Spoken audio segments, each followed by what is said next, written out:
8 তারিখ আছে মাহমুদ ফ্যাশনকে 100টি প্যান্ট ত্রুটি যুক্ত থাকায় ফেরত। তাহলে আমরা কিন্তু এটা দিয়ে কোন নম্বরে বার করছিলাম 28500 টাকা পেয়েছিলাম, পণ্য ফেরত দিয়েছিলাম, মাহমুদের কাছ থেকে পণ্য ক্রয় করছিলাম।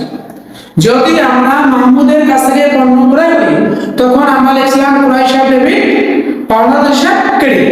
এখন আমি পণ্য ফেরত দিয়ে দিচ্ছি, পণ্য ফেরত দিয়ে দিলে আমার যাবে থাকবে পাওনাদার হিসাব ডেবিট আর ক্রয় ফেরত ক্রেডিট। এবার আমার পাওনাদার কমে গেছে, তার জন্য লিখবো পাওনাদার হিসাব ডেবিট।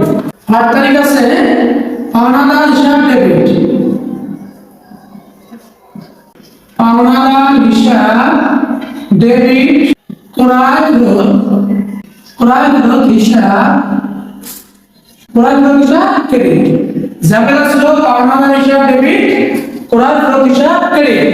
টাকা হলো 28500 টাকা। কোন নম্বরে পেয়েছিলাম আমরা 28500 টাকা। ডেবিট সোজা লেখো 28500, ক্রেডিট সোজা লেখো 28500।